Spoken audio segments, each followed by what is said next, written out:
Alright guys, today's video we're gonna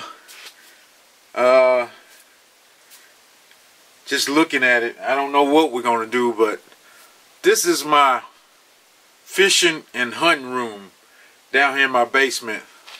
I did this room up probably 3 years ago, and I probably had good 6 months of use out of it. Then my hot water heater busted that's in this room behind me, and it ruined the hardwood floor I had. I had to cut up half of the pegboard around the edges just for it wouldn't be all moldy and mildew, and like I said, that's been almost 2 years ago, and I haven't fixed it yet. And I've been just putting stuff in here and putting stuff in here, so it's real junky. And like I said, I'm focusing on being organized this year, so I'm going to try to clean this up. But I'm going to just give you a better view of what's in here, and we'll go from there. As you can see, we're going to start on this peg wall over here. And, you know, there's nothing too much wrong with that. That's kind of base that I don't hardly ever use, and that I didn't try to fit in my boat. Then we just go down to the floor. As you can see how I had to cut the pegboard at the bottom when the hot water heater busted. And the floor is just regular concrete, which it used to be hardwood, and it looked real nice. I mean, it was professionally done by me, which, you know, I took my time and got everything right.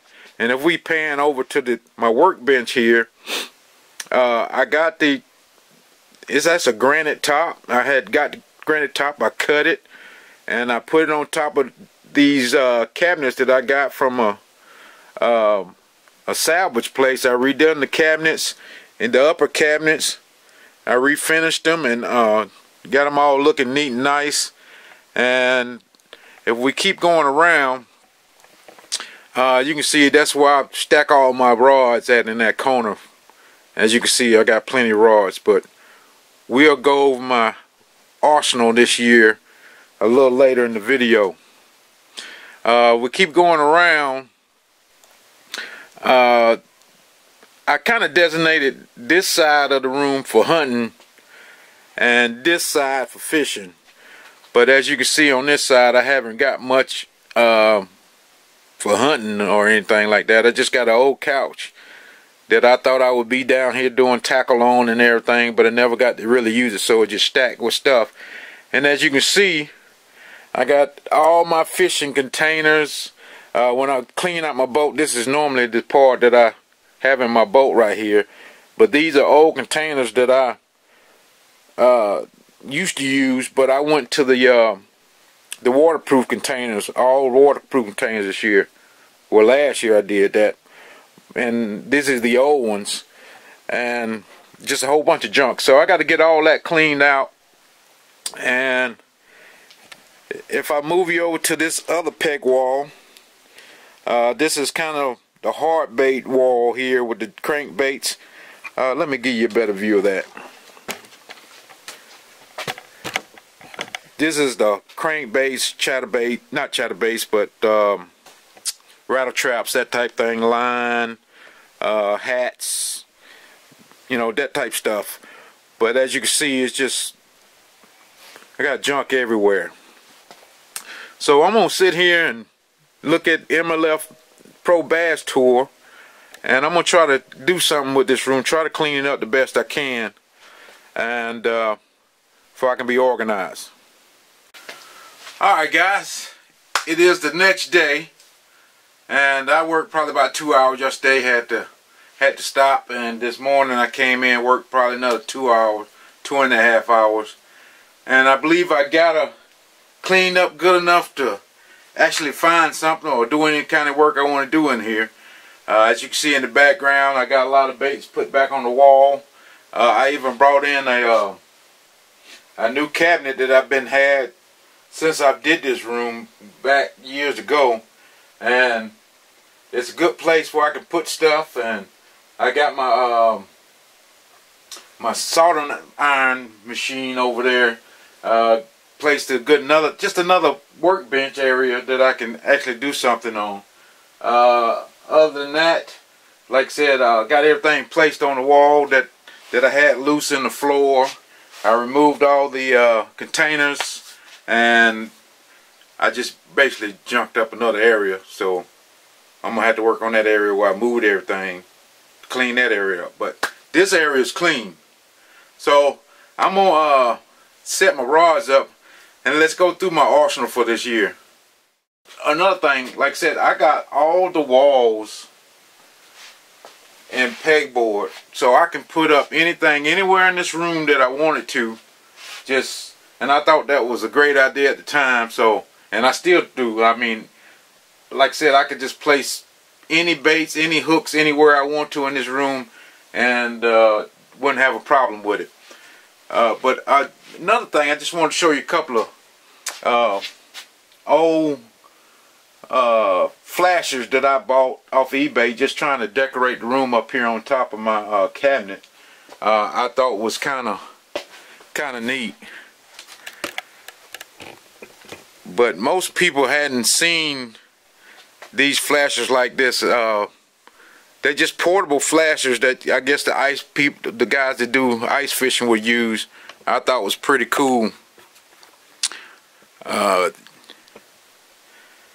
Just old flashers. Before we had all the new graphs and all that stuff that we got now, this is how the guys used to find fish. And I got one other thing. I want to see if somebody can tell me what this is. You got to be, I know you got to be at least 40 years old to tell me what that is. Just put it down in the comments if you can tell me what that is.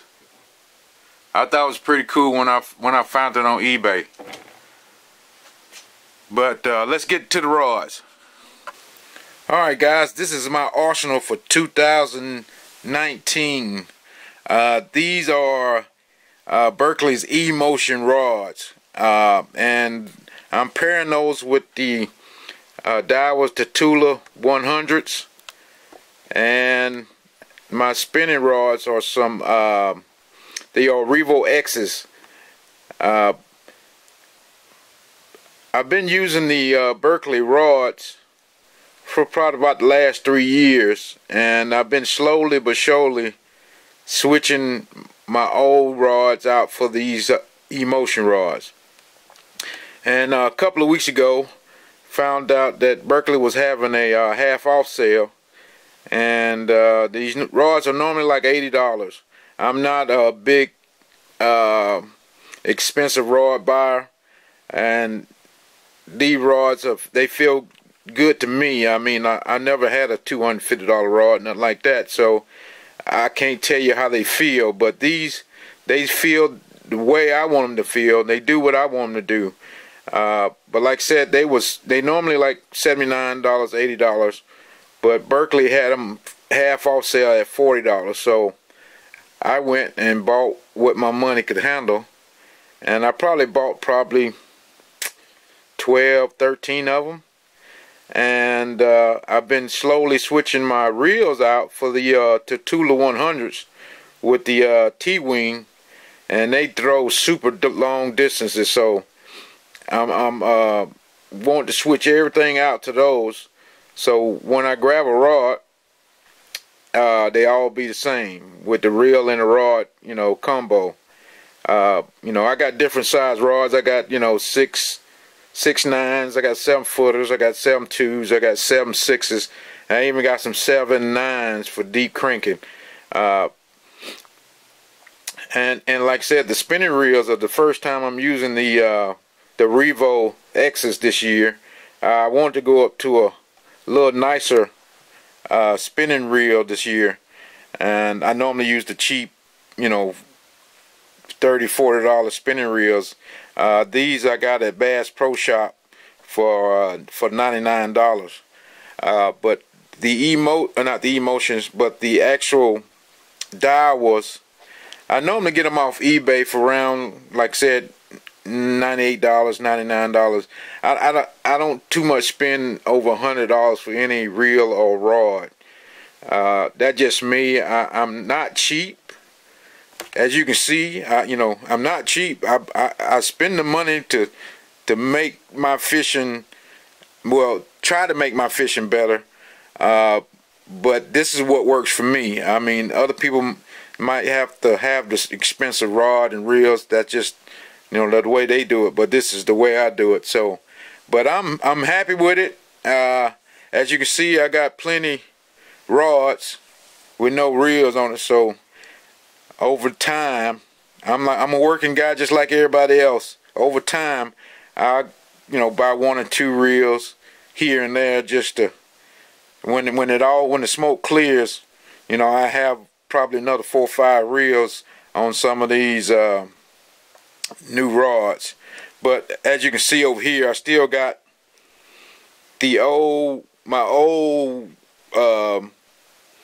sets of rods and reels, but I do still have some Emotions over there that's on the different spinning rods that I used before I bought these other 3. But you know, with the techniques these days, you have to have a lot of spinning rods too. So, but other than that, guys, that's my arsenal for 2019, and I'm looking. Well, I've had 2 tournaments so far, and haven't done great in either one of them. But we are gonna keep on rolling with that. All right, guys, I just want to add this to the video. Probably, I'm trying to answer the question before they ask. They're like, what you got this toaster oven down here for? I used this toaster oven, I only used it once. And it was for, when you're doing jig heads with the powder, you need to bake that powder on top of those jig heads for to set up hard, nice and hard.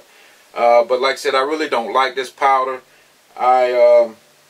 I don't know if I'm doing the right technique on it, but it's just a hassle to dip it in this powder. Then you have to use some kind of heat gun or acetylene torch or something to get that powder to flow on that jig head.